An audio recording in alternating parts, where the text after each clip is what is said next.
We look at COVID-19's impact on the mental health of those fighting the virus on the front lines. And Arkansas hospital employees protest vaccination requirements at Mercy. The 4 states' most watched news starts now.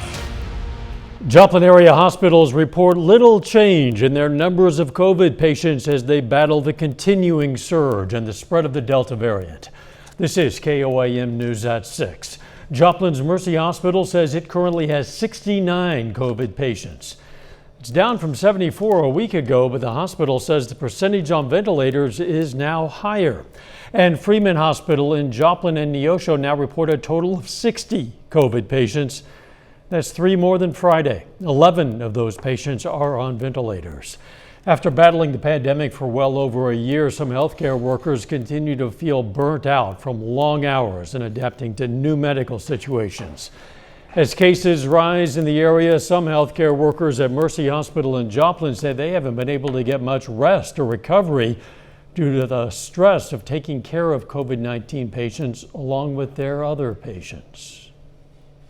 I think the bigger challenge is not only just the tools, it's the emotional stressor that it's had on people. I mean, I feel like there's a lot of healthcare out there that is basically going to have PTSD from living through this and the toll that they've taken on.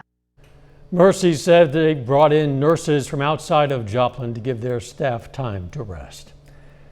Protesters demand freedom of choice in Rogers, Arkansas. The protests were in response to Mercy Hospital's vaccination requirements for its employees, holding signs that said, "My body, my choice," and "If there is risk, there must be choice." The protesters worked to put pressure on the hospital to reverse course. Others say they've already left the hospital. Turned in my notice and said, "You don't care about the employees. We all have beliefs, and it's not right for an employer to force their beliefs on the employee."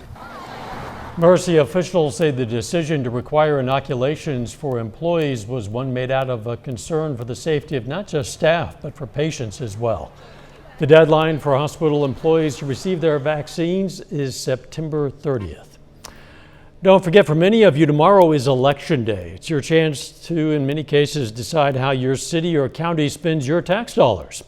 Voters in Jasper County, Purcell, Carthage, Joplin, Oronogo, and Avila, Missouri, as well as Cherokee County, Kansas, will all have items on their ballots. There are no offices to fill. The elections are just over issues, mostly tax questions. Polling places open in Missouri at 6 a.m., stay open until 7 p.m. In Kansas, polls are open from 7 to 7. We're going to have the latest numbers on our website, KOAMNewsNow.com. Doug Hetty, the relatively cooler weather continues. Yeah, another nice day across the region. High temps mainly into low to mid 80s. The humidity's been fairly low since we had the cold front that rolled through Saturday evening with the scattered showers and thunderstorms. Not much going on out there. We've had a couple little spotty little showers, mainly in our eastern counties down through northern parts of Arkansas. Everybody else has been dry. We're going to mainly stay dry as we go through the evening hours. Temps look great. We're sitting 80 to about 83 degrees across the region. Plus, we don't have much in the way of humidity, so our heat indices about the exact same as what our temperatures are. Through the evening hours, we'll slide back through the 80s, 70s, 69 by 10. And then I think overnight lows down into lower 60s for overnight lows tonight. We are going to start to warm things back up down the road. We'll discuss that here in just a bit. To them. The Ozarks Food Harvest says it's distributing at a record-breaking rate as thousands of families face hunger this year. Food program says it distributed 23 million meals from June 2020 to July 2021. Those 23 million meals equal out to about $37 million worth of food. Food Bank attributes their record-breaking distribution to their long-term focus on helping communities in their 28 county service area recover from the effects of COVID-19. The Oklahoma Republican Party is facing fierce criticism for a Facebook post likening vaccine mandates to the persecution of Jewish people in Nazi Germany. The post on the party's official Facebook page urged people to call the lieutenant governor and ask him to call a special session to prohibit employers from imposing vaccine mandates on their employees.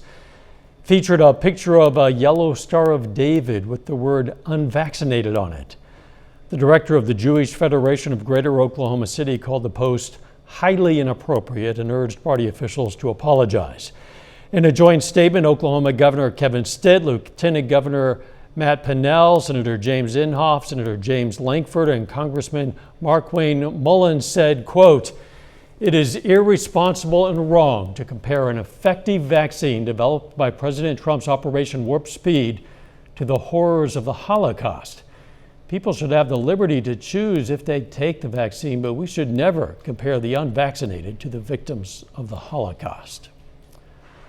A car damages the side of Walt Disney's first animation studio in Kansas City, Missouri. Police say the driver of the car ran away before officers arrived. The Laugh-O-Gram studio is said to be where Mickey got his ears. This building was already under construction, set to become an incubator for more creators and innovators, something officials say embodied the spirit of Walt Disney. Walt Disney brought some animators from Kansas City to Hollywood, and they may never have had that opportunity ever in their lives. And I truly believe that there are some great people coming out of those doors in the years to come. And it really just collapsed. The Thank You Walt Disney nonprofit is starting a capital campaign for the project in the next month or so. Still ahead, the St. Louis Health Department says an unmasked resident who attended a meeting on the county's mask mandate tested positive for COVID-19. And now they're searching for close contacts from a meeting that was filled with other unmasked people. And no vaccination, no dine-in service. That's the message from a couple of Kansas City area restaurants that are taking action in hopes of curbing COVID-19 spread.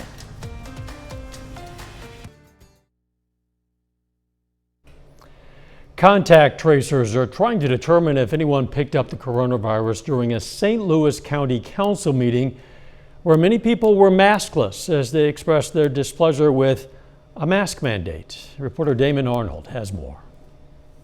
St. Louis City Health Director Frederick Eccles says a city resident who attended Tuesday's county council meeting tested positive for COVID on Thursday. His office learned of the case on Saturday and issued a health advisory Saturday night. So one of the challenges that we have is I've attended St. Louis County Council meetings, and so there can be a lot of movement. And so based on the footage that we have, we can't completely tell how the individual moved through the room, who they interacted with while they were there. And so we really, as a precaution, we need everyone to quarantine. News 4 asked Dr. Eccles why he recommends everyone, even those who were vaccinated, also quarantine. So based on the most recent data from the CDC, particularly out of an outbreak that occurred in Cape Cod, we know that in that situation, there were over 450 individuals who became infected with SARS-CoV-2, and over 70% of those individuals were fully vaccinated. So there is significant concern about individuals who are fully vaccinated being able to spread the virus to others. But critics spectate whether this is a distraction from the contentious county council meeting that happened over a mask mandate itself, where the county health director, Dr. Faisal Khan, admitted to losing his temper and also recent issues at the jail.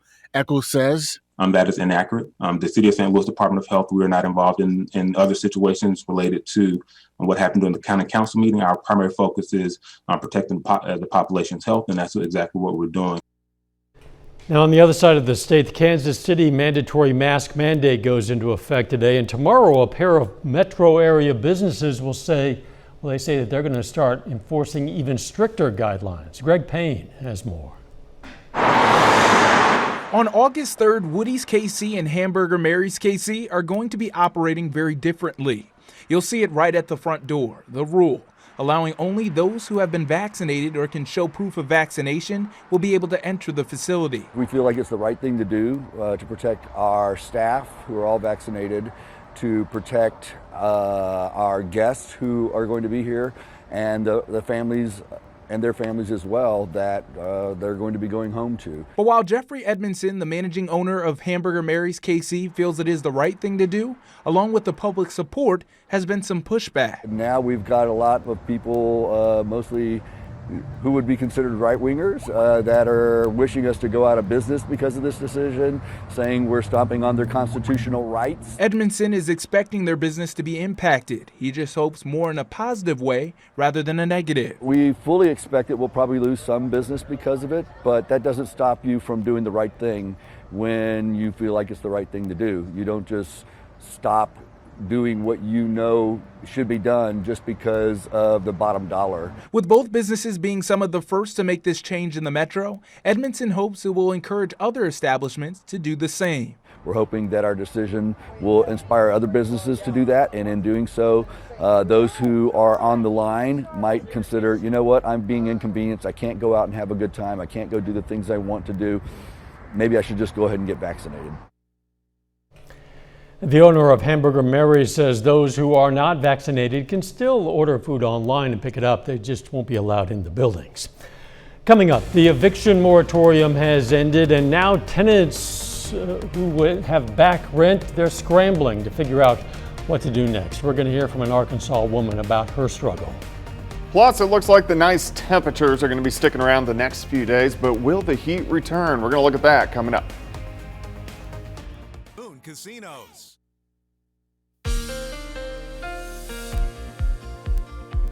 So far, it's been a pretty good weather week on this Monday after we've had a couple nice days of temperatures after the cold front that rolled through Saturday evening with the showers and thunderstorms.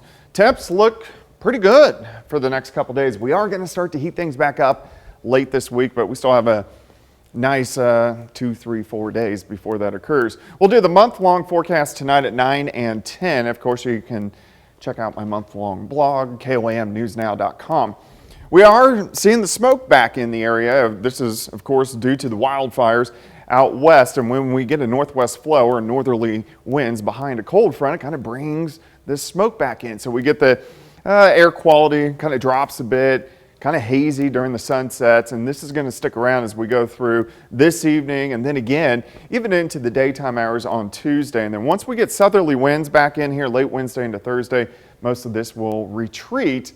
And then our at least quality of air will start to increase a bit as we head into the second half of the week. Temperatures are great. 79 Iola, 80 in Nevada, 79 in Monette. We have Miami, it's 82, 80 in Pittsburgh. Independence is sitting at 82 degrees, plus our humidity is not that bad. It is significantly lower than what we had this time last week. You can see our dew points measure the amount of moisture in the air, and we're kind of sitting in that not bad to sticky range, a lot better than the soupy range that we had all last week into the beginning of the weekend. But you can see that hazy sky outside. Currently sitting at 81 east, northeasterly winds at about 5 to 10. Relative humidity is at 56%. Through the evening hours, we drop back through the 70s, 60s. We'll bottom out, lower 60s. So another great night on tap for us across the region. At least temperatures and the humidity is going to be low. Nothing going on here. A few isolated little showers to our east and then down through northern parts of Arkansas. That's it. Any widespread rain down through Louisiana and parts of Texas. We're kind of dominated by this nice dome of high pressure, and with a clockwise flow kind of rotates in that little bit cooler air across the region. Here's our next little wave up across southwestern parts of Canada. That will start to affect us by late Thursday, giving us chances for some scattered showers, even a few thunderstorms. Tonight looks good, pretty much clear skies. Let's go into tomorrow. Very similar to what we have really had all day long today. Here's our day planner, 62 to start, 80 by noon. High temp right around 84. We're going to have a northeasterly wind, very light, at about 5 to 10. Clear skies tomorrow night. We drop back, lower 60s again. Heading into Wednesday, maybe a notch or two warmer, but still another fantastic day. And then Wednesday night into Thursday, we'll start to get some clouds increasing and chances for showers will start to increase as we go through the daytime hours on Thursday, especially Thursday afternoon. Scattered showers, maybe even a few thunderstorms into Friday morning. But look at the heat really starting to kick in as we go into the week, and the 90s return. Also, the humidity will return. 84 tomorrow, 86s Wednesday, Thursday, 92 on Friday, 96s again Saturday and Sunday. But at least we're getting this 4, 5, 6 day stretch back into the 80s, which is nice. Yeah, the cooler temperatures combined with the lower humidity is welcome for Yeah, sure. definitely. Thanks, Doug. Still ahead as the eviction moratorium ends, tenants with back rent are dreading what comes next. We're going to hear from an Arkansas woman about what she's facing. Pascal. After multiple extensions throughout the pandemic, the Biden administration announced that yesterday was the nationwide end of the eviction moratorium. Arkansas tenants with back rent due are now dreading what the new month is going to bring. Reporter Jay Jackson shows us the challenge it could create for Arkansans. I lost my job in January, but I had enough money to pay through April. And then May, I had got behind. Simone didn't want to show her face, but sat down with THV11 to tell us the pandemic took a toll on her having her 1-year-old son Riley in the middle of it. He had a serious breathing condition that kept him in the hospital, trying to stay on top of expenses, even with medical bills. She just got a new job 2 weeks ago, but is still getting evicted from her apartment in Benton. They trying to take me to court and whatnot about non-payment of rent, and I'm like trying to, get an agreement with them. A lot of landlords did already file eviction lawsuits. It's just that they couldn't be carried through to their conclusion because of the moratorium. So there are a lot of cases already in the courts. Lynn Foster's been following the state's data on rent and eviction filing case numbers. Much like other states across the nation, Arkansas's funding for rental assistance has been slow in reaching tenants. The Arkansas Rent Relief Program launched in May. Money from the federal government given in January. $173 million was what the federal government sent to us for the purpose of rent assistance. About $2 million has been paid out, which I think is really bad. First of all, a lot of tenants still don't know that this program is there. If they know that it's there, they may start to apply and then run into roadblocks in the application process. When the Arkansas Rent Relief Program came out, I applied for it, and they wouldn't sign the paper. They meaning her landlords. Simone claiming a part of the process for receiving funding was getting landlords to agree to take the money. With more than 400 eviction cases filed in Pulaski County, according to Arkansas Renters United, Simone's a part of a bigger number for the state. I'm hoping I get a little bit more assistance so I can get caught up on everything so I can just get out of here. So, Final check on the weather is next. Take time now to honor a local member of the U.S. Marine Corps. Crowburg, Kansas native Zachary Williford joined in 2008. His duties have taken him to Iraq. Sergeant Zachary Williford, a four-state hero. Jordan Abbey joins us now with a look at what's coming up on KOAM News at 9 on Fox 14. Tonight at 9, Joplin City Council finalizes a scooter agreement with the company Bird tonight. Also, the Department of Education releases its new roadmap for returning to in-person learning. And a Belarusian Olympic sprinter is seeking asylum after accusing team officials of forcing her to leave Tokyo. That, of course, much more coming your way tonight. KOAM News at 9 on Fox 14. Jordan, thanks. Now, a Connecticut woman has become a viral star and a world record holder thanks to her larger-than-life mouth.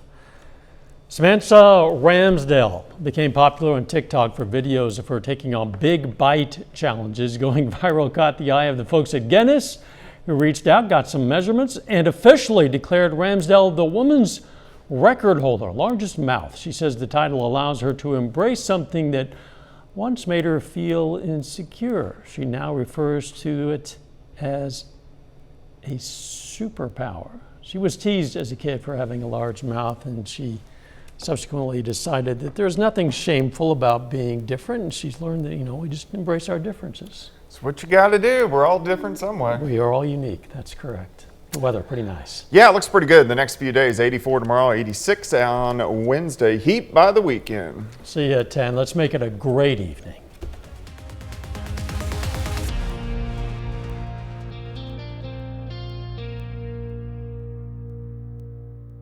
Salon service is